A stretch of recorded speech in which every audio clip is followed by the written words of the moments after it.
Hi.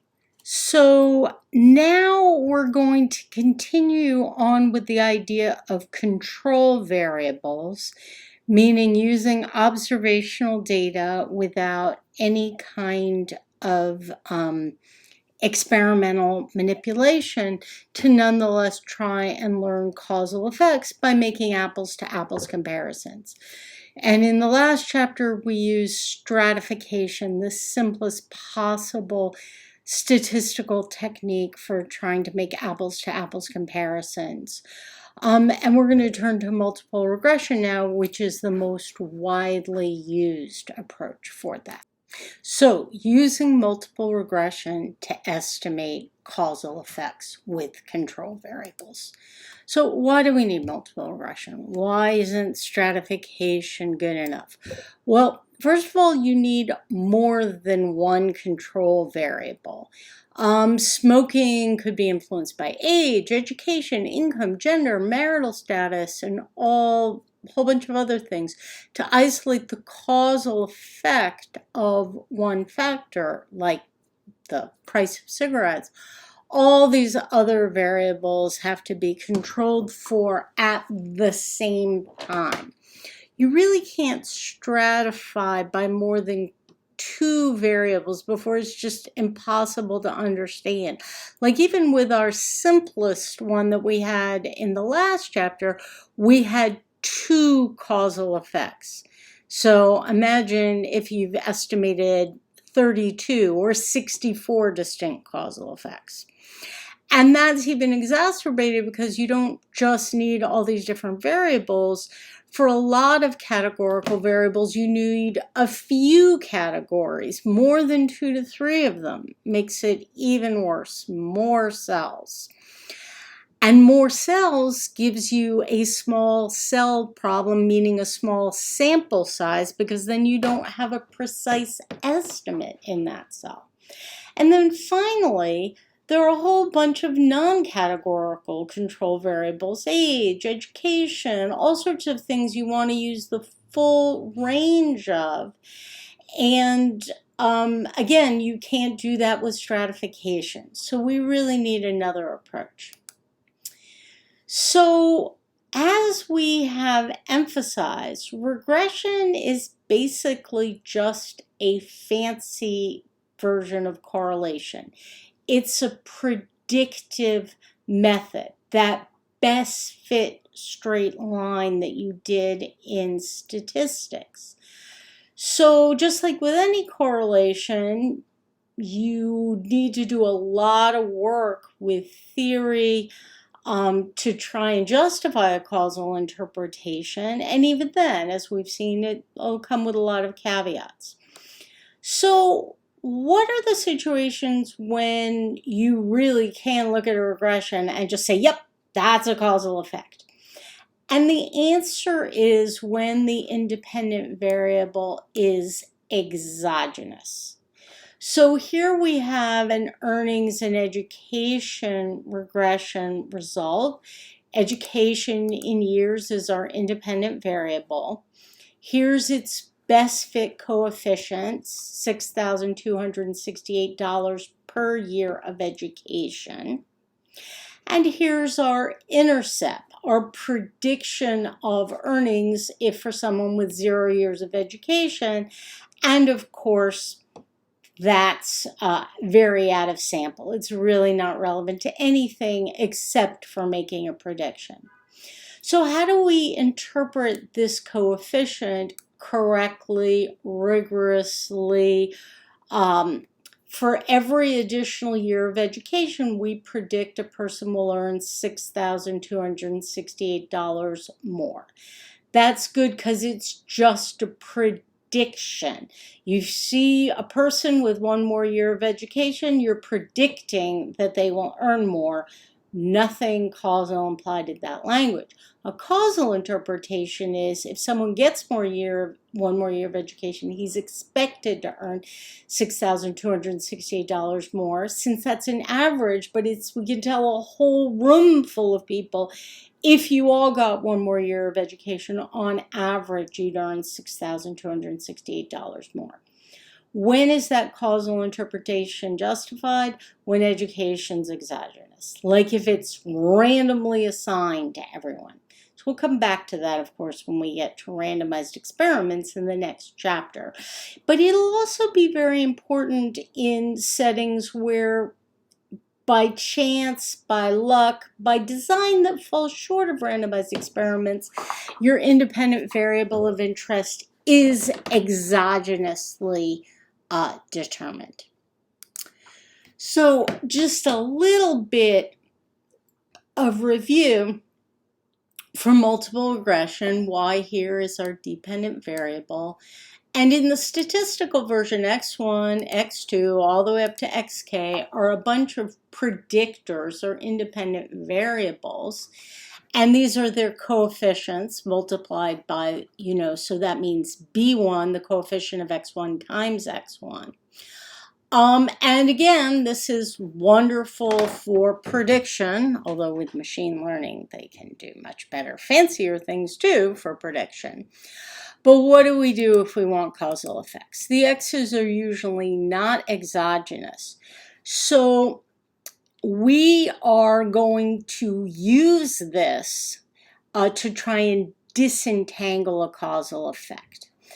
Now, in the statistical version, the interpretation of the coefficient is exactly the same as it was in simple regression, with the one added thing that we hold constant these other variables. So same interpretation as for simple regression, we say holding constant all the other predictors. It's not literally mathematically holding constant the way it was in stratification, but it's the idea. Sometimes people also say adjusting for or controlling for. Now, one big difference when we use multiple regression for estimating causal effects than if you're using it for prediction is that we're going to privilege one of these variables. Just one of them we want to know the causal effect of, and all the others are just going to be control variables to serve that purpose. That's nothing in the statistics, that's nothing in the software, that's nothing in the math of multiple regression. That's all in the conceptual, theoretical stuff that we talked about in the last chapter. So again, like we talked about in the last chapter, we're going to interpret this coefficient of B1 two ways. We're going to interpret it rigorously, correctly, in a predictive sense, which I'll repeat again in a few slides, and as our causal estimate of the effect of x1 on y. And remember, it's going to be an estimate, and we're not going to overclaim about how accurate it is. So here's a set of results like what you would see in a study, and each column is a distinct regression. Okay, spec is specification. That's a different regression.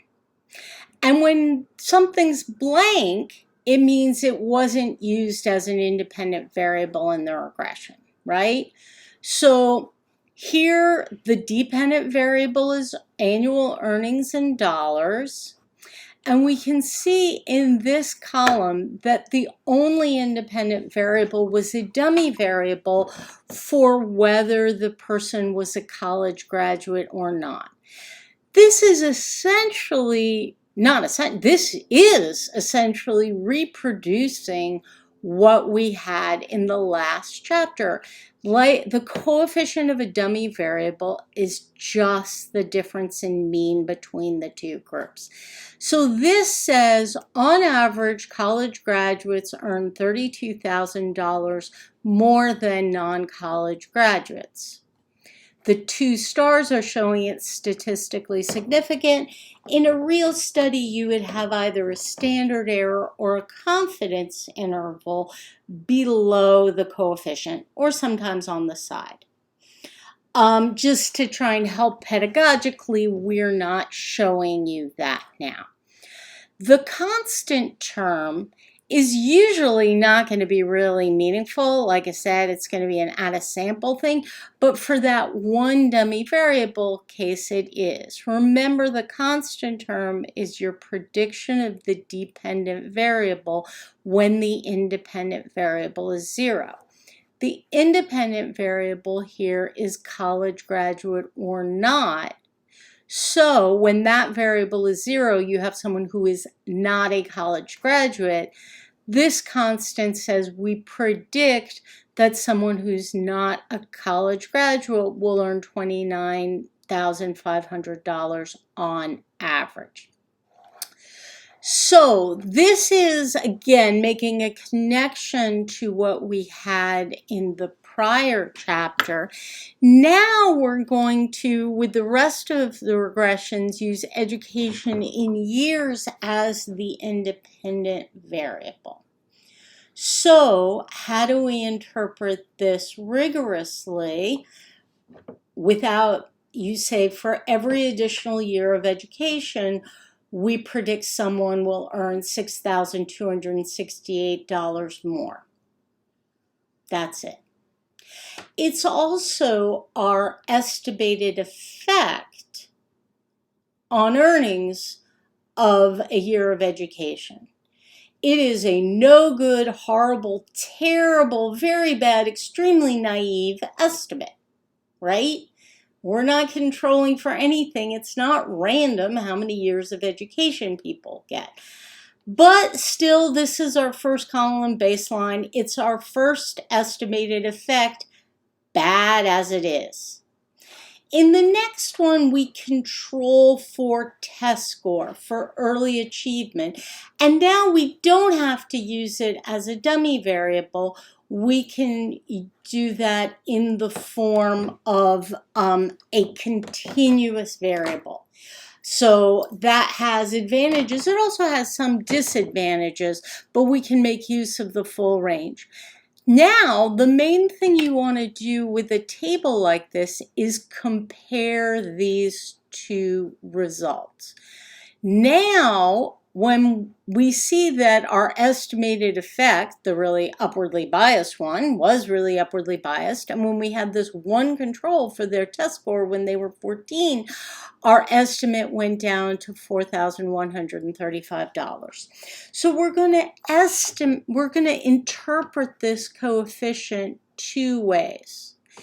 The rigorously correct way, for every additional year of education that someone earns, we predict, for every additional year of education, we predict they will earn $4,135 more, holding constant test score at 14. Okay? So just like the simple regression, but now holding constant that test score, or adjusting for test score, or controlling for test score. We can see here in this column what happened if instead of controlling for the full range of test score, we just have that same dummy variable about being in the top third that we had before.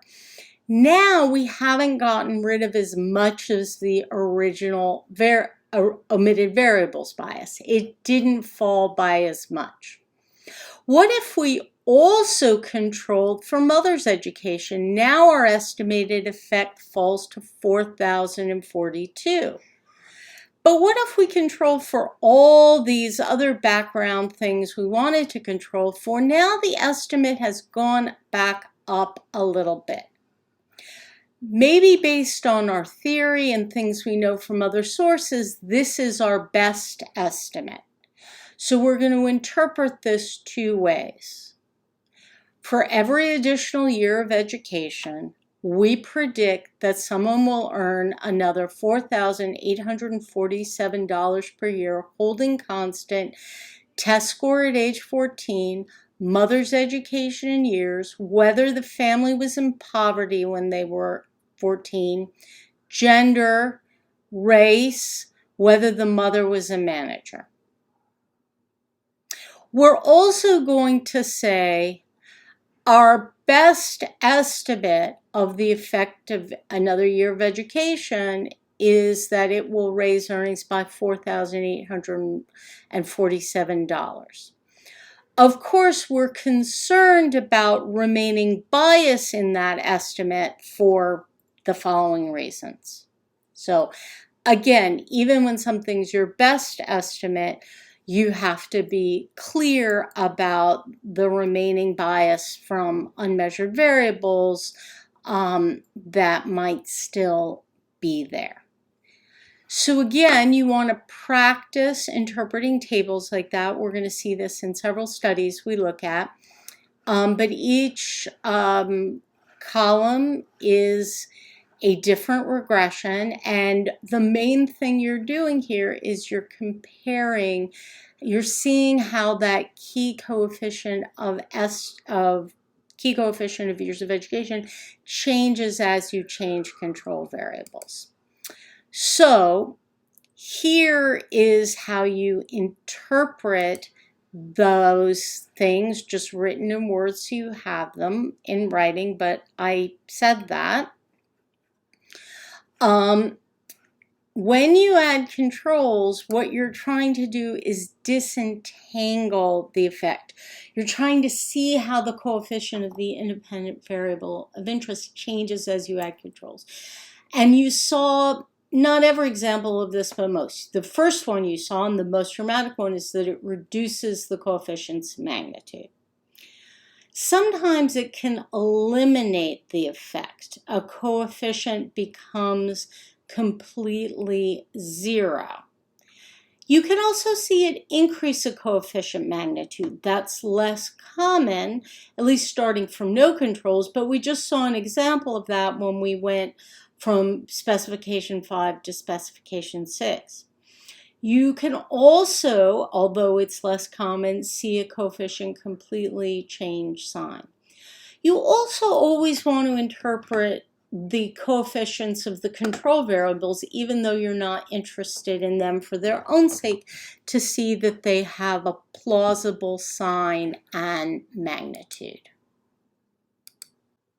Okay, so in the next video, we're going to go in depth with a particular research example.